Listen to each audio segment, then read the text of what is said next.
کہ ابو بکر صدیق کی شان کیا ہے، فاروق اعظم کا مرتبہ کیا ہے، عثمان غنی کی حیا کیا ہے، مولا علی کی شجاعت کیا ہے، اہل بیت نبوت کی عظمت کیا ہے۔ حضور آئے عزتیں دینے، ماں کو عزت دی مدینے والے رسول، کہا جس کا باپ راضی ہو گیا اس کا رب راضی ہو گیا۔ فرمایا جو 2 بیٹیاں 3 بیٹیاں 4 بیٹی بہنیں یا ایک بیٹی یا بہن بیاہ کے آ گیا نا، اس طرح میری 2 انگلیاں جڑی ہوئی ہیں، میرے ساتھ جڑ کے جنت میں جائے گا۔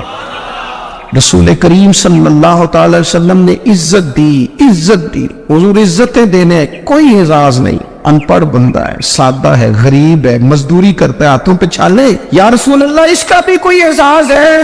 قربان جائیں، میرے کریم نے عزت دی، فرمایا محنت کر کے روزی کمانے والا تو اللہ کا دوست ہے، یہ اینٹیں اٹھانے والا، یہ مشقتیں کرنے والا، یہ صبح دیہڑی پہ جانے والا، یہ بیچارہ جو اچار سے روٹی کھاتا ہے، تو نے ہر شخص کی قسمت میں یہ عزت لکھی اور آخری خطبے کی صورت میں وصیت لکھی۔ رسول کریم نے ہر بندے کو اعزاز دیا، عظمتیں دی، حضور عزتیں دینے آئے، نبی پاک علیہ السلام نے اعزازات دیے، حضور نے نوازا۔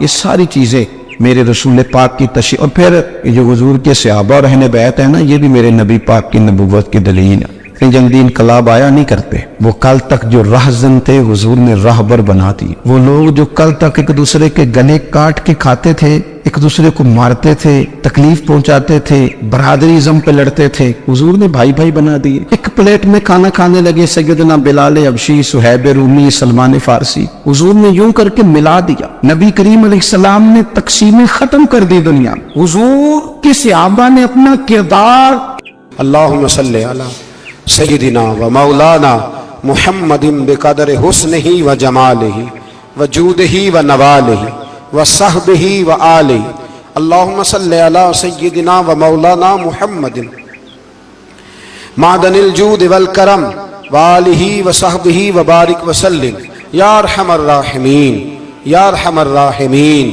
یا قاضی الحاجات، یا مجیب الدعوات، یا حلال المشکلات، یا دافع البلیات، یا مسبب الاسباب، یا قاضی الحاجات، یا رحمان یا اللہ، یا کریم یا اللہ، یا ستار یا اللہ، یا غفار یا اللہ، یا کریم یا اللہ، یا عزیز یا اللہ، یا ستار یا اللہ۔ اے ہمارے پروردگار، 10 سال پورے ہو گئے، خدا بندہ ایک چھوٹا سا پیغام تھا، تو نے فضل فرما دیا۔ اے اللہ، ہم پلٹ کر جب دیکھتے ہیں تو 1% بھی ہم اس قابل نہیں کہ تیرے دین کی کوئی بات کر سکیں، کوئی پیغام دے سکیں۔ اللہ، کئی سالوں سے یہ دوست صبح کی نیند چھوڑ کے یہاں حاضر ہوتے رہے، مائیں، بہنیں، بچیاں، بوڑھے، بچے، اے اللہ، بندوبست کرنے والے سب سے پہلے آتے رہے۔ خدا بندہ تیرے قرآن مجید کو پڑھا ہے، ہم کمزور تھے، بس تیری دی ہوئی توفیق سے پڑھا ہے۔ خدا بندہ ان میں سے ایک بات بھی تجھے پسند آئی ہے تو ہمیں معاف فرما دے، ہم سے درگزر فرما، ہمارے حال پہ رحمت فرما۔ رمضان آیا تھا، پھر بیت رہا ہے، اللہ ہماری کمزوریاں، ہماری کوتاہیاں پھر ایک دفعہ پیش نظر ہیں۔ اے عرش و فرش کے مالک، برے ضرور ہیں، کمزور ضرور ہیں، گناہگار ضرور ہیں، پر تو ہمارے دلوں کے حال جانتا ہے، ہم تیرے غدار نہیں ہیں۔ اے اللہ، ہم صحیح ہونا چاہتے ہیں، ہماری نیتیں بھی ٹھیک ہیں، ارادے بھی ٹھیک ہیں، عمل میں کمزوری ہے، ہم پر ایک رحمت کی نظر کر دے، ہم پر ایک رحمت کی نظر کر دے۔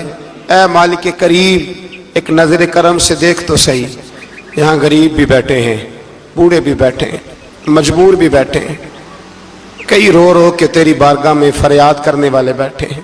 اے اللہ، بھول ضرور جاتے ہیں پر بندے تو تیرے ہیں، بھٹک ضرور جاتے ہیں پر غلام تو تیرے محبوب کے ہیں۔ ہمارے حال پہ رحمت فرما، اللہ ہمیں معاف فرما دے، اللہ ہم سے حساب نہ پوچھیو، اللہ ہمیں بغیر حساب معاف فرما دے، اللہ ہمیں بغیر حساب کے معاف فرما دے، اللہ ہم سے درگزر کرنا۔ جب قیامت کے دن ازل کا بازار لگے، اللہ ہم سے درگزر فرمانا، ہماری پردہ پوشی فرمانا، اگر ہمیں عزت دی ہے تو عزتوں پہ دوام دینا، اللہ ہمیں ذلتوں سے محفوظ رکھنا۔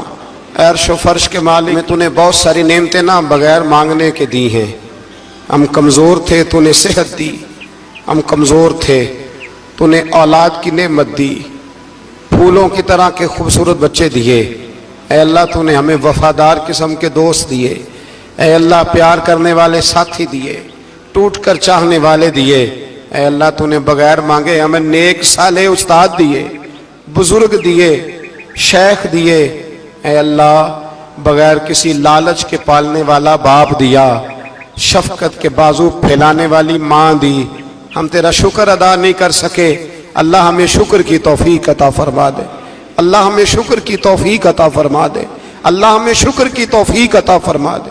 اللہ اگر ہم بھول جائیں تو ہم سے درگزر فرما، اے اللہ ہمارے حال پہ رحمت فرما۔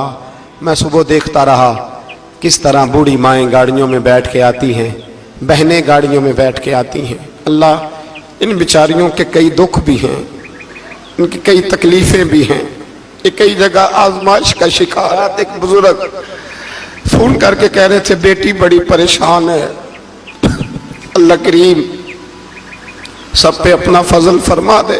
ہم دنیا کے دھتکارے ہوئے تیرے دروازے پہ آ کے بیٹھ جاتے ہیں، ہماری مدد فرما، ہمیں لوگوں کا محتاج نہ فرما۔ اے اللہ یہ بوڑھے بیمار لوگ جو صبح چل کے تیرے اور تیرے محبوب کی رضا کے لیے آتے رہے، ان کے قدموں کو قبول فرمانا، ان کی کوششوں کو قبول فرمانا۔ اللہ معذور بزرگ بیچارے لاٹھیوں کے سہارے یہاں تک پہنچ کر تیرے دین کی بات سنتے رہے، ان کے حال پہ کرم فرما، ان پہ رحمت فرما، ہم سے درگزر فرما، ہمارے ساتھ معافی والا معاملہ فرما۔ اے اللہ مائیں بہنیں بچیاں بیچاری اللہ شوق سے ذوق سے آتی رہیں، خداوندہ ان کے دکھ دور فرما دے، ان کو آزمائشوں سے نکال دے۔ جو بیچاریاں اولاد کے لیے روتی ہیں اور کہتی ہیں ایک بیٹی ہی مل جائے سسرال میں رہنے کے قابل ہو جاؤں، اللہ ان پہ رحم فرما دے۔ جو جس حال میں پریشان ہے اس کی مدد فرما دے۔ تیرے محبوب کی امت بڑی پریشان ہے، اے اللہ ختم قرآن کا موقع ہے، رمضان کی جاتی ہوئی گھڑیاں ہیں، اے اللہ پوری دنیا میں رسول اللہ کے غلاموں کا خون بہ رہا ہے۔ اے اللہ اتنی بڑی دنیا میں برما کے مجبوروں کو رہنے کو جگہ نہیں مل رہی، سالوں بیت گئے، کشمیر کی بچیاں روتی ہیں، اللہ فلسطین کی مائیں پکارتی ہیں، پاکستان کی سڑکوں پہ روز خون بہتا ہے۔ ہم نے بڑی بڑی کوشش کر کے بڑے بڑے لوگوں کے وعدوں پہ اعتبار کیا، اے اللہ اب تو ہماری مدد فرما، ہماری مدد فرما، غریبوں کی مدد فرما، یتیموں کی مدد فرما۔ اے اللہ جو سڑکوں پہ جھونپڑیوں میں ہیں ان کی مدد فرما، اے اللہ جو بیچارے چھابڑی فروش ہیں ان کی مدد فرما، جہاں جوان بچیاں ہیں ان کی مدد فرما۔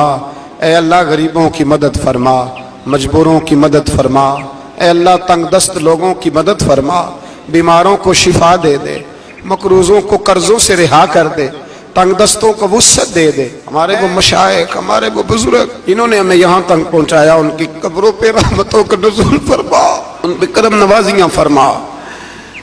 جن کے عزیزوں رشتہ داروں میں سے کوئی دنیا سے چلا گیا ہے، اے اللہ جن کے ماں باپ رخصت ہو گئے ان کی قبریں نور سے بھر دے، رحمت سے بھر دے۔ ربنا اغفر لی ولوالدی وللمؤمنین یوم یقوم الحساب۔ اے اللہ زندگی میں جب موت کا وقت آئے نا تو ہمیں کلمے کی توفیق عطا فرمانا، ہمیں بے ایمانی کی موت سے محفوظ رکھنا، ایماندار مارنا ہمیں۔ اللہ ہماری آخرت کی منزلوں پہ اپنا فضل رکھنا، ہم سے سخت حساب نہ لینا۔ اے اللہ بس خار ہیں، بدکار ہیں، ڈوبے ہوئے ذلت میں، کچھ بھی ہیں مولا تیرے محبوب کی امت سے۔ رب اغفر وارحم انت خیر الراحمین، وصلی اللہ تعالی علی حبیبہ سیدنا و مولانا محمد۔